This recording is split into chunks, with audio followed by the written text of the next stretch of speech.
Hello, traders. FX Pip Collector here. Today is Wednesday, January 21st, and this is my morning market breakdown of the US dollar pairs, including gold and a few of the yen pairs.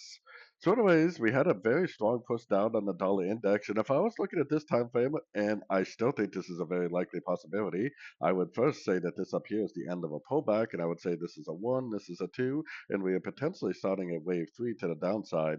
I still think this is the most likely scenario, but if you go down to about the 4 hour time frame, there is no doubt that we have another possibility here.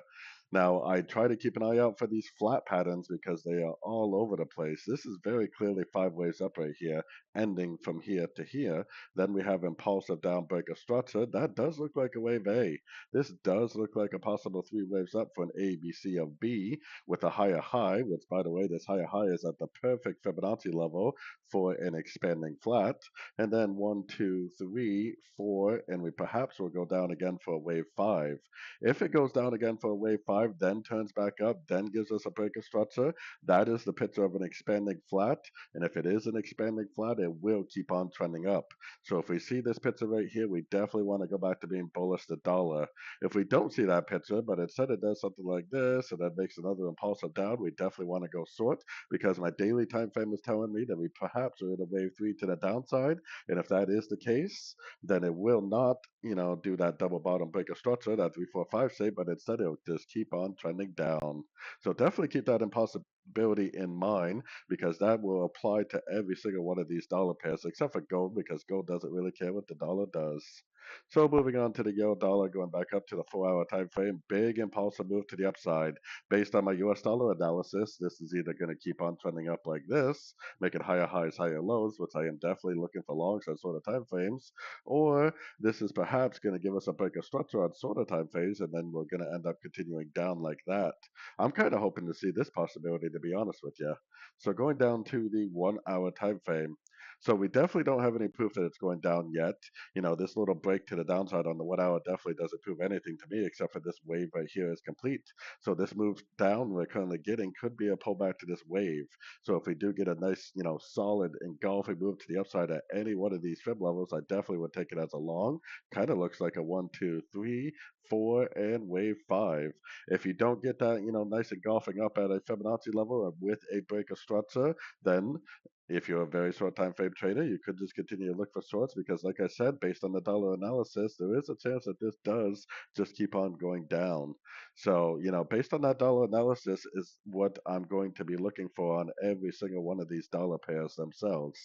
So, going back up to the pound dollar, keeping the dollar analysis in mind, the pound dollar definitely engulfed up very strong. I am definitely looking for longs primarily on sort of time frames, and it likely could just keep on going up. But based on that dollar analysis, this could also be a flat right here. This could be preparing to make much bigger moves to the downside. And we should be able to recognize either scenario. Going down to the 1 hour time frame, the only thing we know for sure in the 1 hour is that the last impulsive move from here to here is complete. If it breaks the low, as in it breaks the series of high, low, high, low, high, then we know that the whole series of higher lows is over, and we know that it's going down. So taking it one step at a time, if we take this low with momentum, then we know it's going down. On the other hand, we got our Fibonacci retracement out here. And if we do get a nice engulfing up, especially if it makes like a breaker structure up at a Fibonacci level, then that's our sign to go back to looking for longs because it's probably going to keep on going up.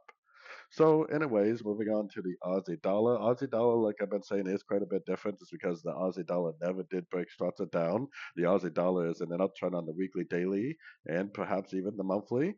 We have our Fibonacci extension on the last impulsive wave projected out the bottom of the last corrective wave. We are definitely looking for longs right now, and there's no reason to say otherwise yet. Going down to the 1 hour time frame, I mean, we obviously don't want to go long now right up against the Fibonacci level, but we definitely want to go long at the end of this 3 way pullback and the end of this 3 way pullback and the end of this 3 way pullback. So if we do see some more 3 way pullbacks, then we definitely want to continue to look for longs. If it breaks that high low series, as in it goes down and takes out this low, then we would just simply stop looking for longs and start looking for shorts again. Like I said, try to take it one wave at a time. Moving on to the US dollar CAD. US dollar CAD is the same type of story. We got an impulsive up. This is clearly either an A or a 1.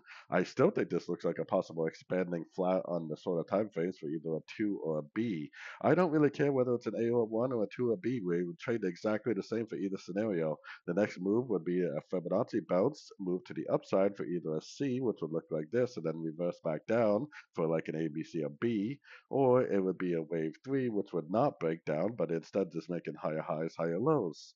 So taking it one step at a time, we are looking for sorts right now. Meanwhile, keeping this higher time frame in mind.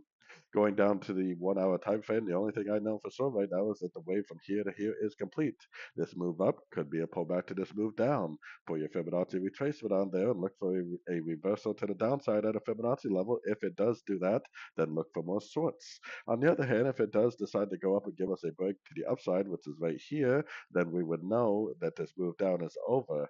And if I zoom out a little bit on the 1 hour time frame, this is the one that I think possibly looks like 3 waves down, 1, 2, 3 waves up, and then 1, 2, 3, 4, 5 waves down for a 3-3-5 pattern, which is an expanding flat.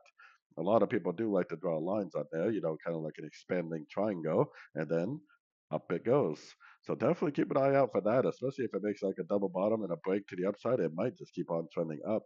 It's actually very clear that it may actually do that, especially if you look at the dollar analysis and keep that in mind. Moving on to the dollar Swiss is very, very sideways on the daily time frame. I mean, I thought this was going to end up going up and taking out this high, and I still think there is a possibility that it does do that. Very strong move to the downside, but the Swiss does have a tendency, because it's a risk on, risk off currency, to make very dramatic pullbacks sometimes. So it definitely could just end up making a higher low and continuing up for a wave 1, wave 2, like I was originally thinking, and eventually up for a wave 3. So going down to the 1 hour time frame, I mean, we are primarily looking for sorts because it is definitely going down on the daily. The only thing we know right now is that this wave from here to here is over. This could be a wave A, this could be a wave B, this could currently be going up for a wave C, and if it is going to a Fibonacci level and then reversing back down, it probably would make a pretty nice sorting opportunity. If it just keeps on going up and eventually gives you the break of the 100% Fibonacci retracement, then obviously we're going back up. Because the next structure is way up here, it does kind of make me think that it is going to go down again, either at the 38 or the 50%, and then maybe make a double bottom and a break of structure, but we'll have to keep an eye on it. We are looking for sorts until the market tells us otherwise. Unless you're a very, very short time frame trader, that if you're a very short time frame trader, I mean, it could very well push up to a higher fib level. So anyways, moving on to gold, there's not a whole lot to say about gold. I've been saying for weeks now that it could hit $5,000 an ounce, and it just blew past my next Fibonacci level, which would have been my next area of resistance. My next fib level is right around $5,024, and I still think there's a good chance that it is going to hit that $5,000 an ounce mark within the next couple weeks. So the reason why I say there's not a whole lot to say about gold is because I know that everybody wants to short gold, but there is no reason to do so. If you have done nothing but going long on gold for the past month or two, maybe even longer, then you have probably been making a killing in the market.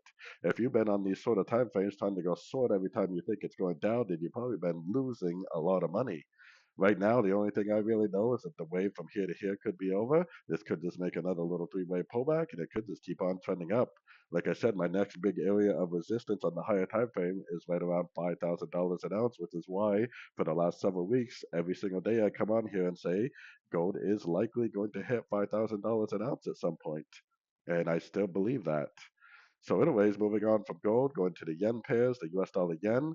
We are going down on the dollar yen. We do not have engulfing up at a fib level yet, but the structure is up. We definitely do not have a bigger structure down. So this move down very likely could be a pullback to this move up. It very likely could break to the upside at one of these fib levels and just keep on going. But because it hasn't done so yet, I would recommend shorts on sort of time frames. So going down to the 1 hour time frame until we get that break up or that nice engulfing up on the daily time frame, these are the trades I'd be looking for. Is every single opportunity I got, I'd be looking to go short at the end of these moves. Now, eventually, it does seem like there is a good chance that it will break up, and if it does break up on the daily range, then we definitely want to go back to looking for longs. But it definitely hasn't done so yet. So for now, we are definitely using Fibonacci retracement on these sort of time frames and looking for shorts. It would be nice to see another move to the upside. Maybe this would be like an A, B, C right here, and then make another move down. Something like that would be nice to see. But no matter what it does, until it breaks up to the upside on the daily, shorts is definitely my primary goal. Moving on to the euro yen, definitely very strong. We just went up and made a new high on the euro yen, which means that we can move our structure up to here. So that means even if it does go down, unless it breaks this low right here, we are in an uptrend, and anything we see to the downside could just be a pullback within an uptrend.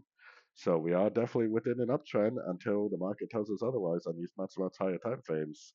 So because of that, anything we see to the downside on the 1 hour range, we have to assume is likely just a pullback. So we want to put our Fibonacci retracement on the last engulfing move. We want to keep a very close eye on our Fibonacci levels. We would like to see some sort of a three-way pullback, but the yen pairs are also a risk-on, risk-off currency, meaning that they sometimes make some very violent pullbacks and then just continue up. So if you do get like a nice engulfing up at any Fibonacci level, I definitely would take it as a long. The weekly is up, the daily is up, the market flow is up. We are definitely primarily looking for longs on both of these yen pairs. Now, the pound yen was quite a bit stronger than the euro yen, but now it kind of reversed roles. It looks like we're trying to make a higher low right here. There is a chance that this goes up and makes a new higher high. So, I mean, because the weekly trend is up, because the daily trend is up, we are definitely still primarily looking for longs on this one also. So going down to the 1 hour time frame. Now, this is where we need to pay attention because if it takes out this low, then more than likely we are making a bigger move to the downside. If it doesn't take out that low, then this may just be an ABC pullback to the last impulsive move up. So if we do turn at a fib level, if we do make a higher low, especially if it goes up and gives us a break of structure, that likely will tell us that the daily time frame uptrend is back in play and we're back to a movement to the upside. So like I said, try to take it one step at a time. I prefer to follow the daily time frame as my roadmap to tell me what to do on the 1 to 4 hour time frame range.